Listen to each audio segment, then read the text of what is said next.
সুপ্রিয় শিক্ষার্থীবৃন্দ, বাসাবাড়িতে যন্ত্রপাতি ব্যবহারের প্রশিক্ষণ ভিডিওতে আপনাদের স্বাগতম। কোনো নির্দিষ্ট স্থানের বাতাসের তাপমাত্রা, আর্দ্রতা, গতিবেগ, ধূলিকণা ইত্যাদি নিয়ন্ত্রণ করে মানুষের আরামদায়ক পরিবেশ সৃষ্টি করার জন্য এয়ার কন্ডিশনার ব্যবহার করা হয়। এয়ার কন্ডিশনারের সাধারণত 17 ডিগ্রি সেলসিয়াস থেকে 30 ডিগ্রি সেলসিয়াস পর্যন্ত তাপমাত্রা নিয়ন্ত্রণ করা হয়। মানুষের বসবাস এবং কাজের স্থান আরামদায়ক করার জন্য এয়ার কন্ডিশনারের ব্যবহার দিন দিন অনেক বৃদ্ধি পাচ্ছে। এসি ঠিকমতো ব্যবহার না করলে তা বাড়তি বিদ্যুৎ খরচ, স্বাস্থ্য সমস্যা এবং যন্ত্রপাতির ক্ষতি করতে পারে। আজকের ভিডিওতে আমরা শিখব কিভাবে ঘরে এসি সঠিকভাবে চালাবেন, বিদ্যুৎ সাশ্রয় করবেন এবং কিভাবে নিরাপদে ব্যবহার করবেন। চলুন শুরু করি। এসির ধরন। প্রথমেই চলুন জেনে নিই এসির বিভিন্ন প্রকারভেদ। স্প্লিট এসি, এটি ঘরের দেয়ালে মাউন্ট করা হয়। একটি ইনডোর এবং একটি আউটডোর ইউনিট থাকে। মাঝারি থেকে বড় ঘরের জন্য উপযুক্ত। উইন্ডো এসি, এক ইউনিটের সব কিছু থাকে এবং এটি জানালায় ফিট করা হয়। ছোট থেকে মাঝারি ঘরের জন্য ভালো।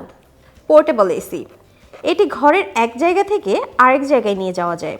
সেন্ট্রাল এসি, বড় বাড়ি বা অফিসের জন্য ব্যবহৃত হয়। এটি পুরো বিল্ডিংকে ঠান্ডা রাখতে সক্ষম। ইনভার্টার এসি, এটি বিদ্যুৎ সাশ্রয়ী এবং তাপমাত্রা নিয়ন্ত্রণে বেশি কার্যকর। লম্বা সময় ধরে চালানোর জন্য এটি সেরা। এসির গুরুত্বপূর্ণ অংশ। এসি সঠিকভাবে কাজ করার জন্য এর প্রতিটি অংশ গুরুত্বপূর্ণ। চলুন জেনে নিই এসির প্রধান অংশগুলো। ইনডোর ইউনিট, যেখানে ঠান্ডা বাতাস তৈরি হয়। এতে ইভাপোরেটর কয়েল এবং ব্লোয়ার ফ্যান থাকে। আউটডোর ইউনিট, যেখানে গরম বাতাস বের করা হয়। এতে কন্ডেন্সার কয়েল, কম্প্রেসর এবং ফ্যান থাকে। কম্প্রেসর, এটি গ্যাস বা রেফ্রিজারেন্টকে চাপে পরিণত করে ঠান্ডা বাতাস তৈরি করে। ইভাপোরেটর কয়েল, এখানে রেফ্রিজারেন্ট বাতাসের তাপ শোষণ করে ঠান্ডা করে। কন্ডেন্সার কয়েল, এখানে রেফ্রিজারেন্ট বাতাসের গরম তাপ বের করে দেয়। এয়ার ফিল্টার, ধুলো ও ময়লা আটকে রাখে। এটি পরিষ্কার না করলে এসি সঠিকভাবে কাজ করবে না। থার্মোস্ট্যাট, এটি তাপমাত্রা নিয়ন্ত্রণ করে। এসি চালানোর আগের প্রস্তুতি। প্রথমে এসি চালানোর আগে কয়েকটি বিষয় নিশ্চিত করুন। এসির ফিল্টার পরিষ্কার আছে কিনা, মাসে অন্তত একবার ফিল্টার পরিষ্কার করুন।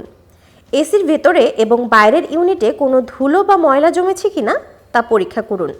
রিমোটে ব্যাটারি ঠিকঠাক আছে কিনা তা চেক করুন। এয়ার কন্ডিশনার চালু ও বন্ধ করা। প্রথমে এসি চালু এবং বন্ধ করার নিয়ম জেনে নিই। অন করার জন্য রিমোটে থাকা পাওয়ার বাটন চাপুন। কয়েক সেকেন্ডের মধ্যে এসি চালু হয়ে যাবে। অফ করার জন্য একই বাটন আবার চাপুন। এসি বন্ধ হয়ে যাবে।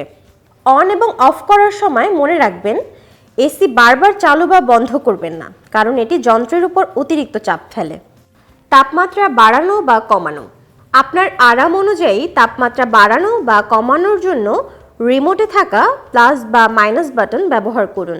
গরমের দিনে তাপমাত্রা 24 ডিগ্রি সেলসিয়াস থেকে 26 ডিগ্রি সেলসিয়াসে রাখুন। ঠান্ডা পরিবেশের জন্য তাপমাত্রা সামান্য বাড়িয়ে নিতে পারেন।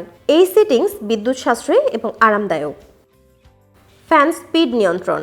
এসির ফ্যান স্পিড নিয়ন্ত্রণ করতে ফ্যান স্পিড বাটন ব্যবহার করুন। লো, কক্ষ একটু ঠান্ডা হলে এই মোড ব্যবহার করুন। মিডিয়াম, সাধারণ পরিস্থিতির জন্য এটি সেরা। হাই, খুব গরমের দিনে দ্রুত ঠান্ডা করার জন্য এই মোড বেছে নিন। ফ্যান স্পিড বাড়ানো বা কমানোর মাধ্যমে কক্ষের আরামদায়ক পরিবেশ বজায় রাখা যায়। সুইং মোড, কক্ষের সকল স্থানে ঠান্ডা বাতাস ছড়ানোর জন্য সুইং মোড ব্যবহার করুন। রিমোটে সুইং বাটন চাপুন এবং এসির ভেন্টগুলি স্বয়ংক্রিয়ভাবে নড়াচড়া করতে থাকবে। এটি কক্ষের প্রতিটি কোণে ঠান্ডা বাতাস পৌঁছাতে সাহায্য করে। যদি আপনি স্থির বাতাস চান তবে এই মোড বন্ধ করে দিন। অন্যান্য গুরুত্বপূর্ণ সেটিংস। এসির রিমোটের আরও কিছু গুরুত্বপূর্ণ সেটিংস জেনে নিই। মুড বাটন, কুল মুড, গরমের সময় শীতল বাতাস। ড্রাই মুড, আর্দ্রতা কমানোর জন্য। ফ্যান মুড, শুধু ফ্যান চালানোর জন্য। হিট মুড, শীতকালে কক্ষ গরম করার জন্য, যদি আপনার এসিতে এই অপশন থাকে। টাইমার, একটি নির্দিষ্ট সময়ে এসি বন্ধ করতে টাইমার সেট করুন। এটি বিদ্যুৎ সাশ্রয় করে। ইকো মোড, বিদ্যুৎ সাশ্রয়ের জন্য এই মোড ব্যবহার করুন। এতে এসি কম বিদ্যুৎ খরচ করে কার্যকরভাবে কাজ করে। স্লিপ মোড, রাতে আরামদায়ক ঠান্ডা বজায় রাখতে এই মোড চালু করুন। এটি স্বয়ংক্রিয়ভাবে তাপমাত্রা বজায় রাখে এবং বিদ্যুৎ খরচ কমায়। নিরাপত্তা এবং রক্ষণাবেক্ষণ। এসি ব্যবহারের সময় নিরাপত্তা নিশ্চিত করতে এবং দীর্ঘস্থায়ী কার্যক্ষমতা বজায় রাখতে এই টিপসগুলো অনুসরণ করুন। মাসে অন্তত একবার ফিল্টার পরিষ্কার করুন। বছরে একবার পেশাদার দ্বারা এসি সার্ভিস করান। বৈদ্যুতিক তার বা প্লাগের সমস্যা হলে নিজে ঠিক করার চেষ্টা করবেন না।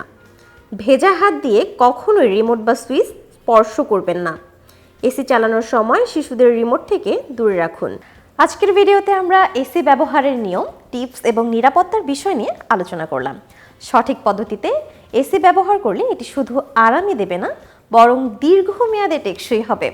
আবারও দেখা হবে নতুন একটি ভিডিওতে। ধন্যবাদ।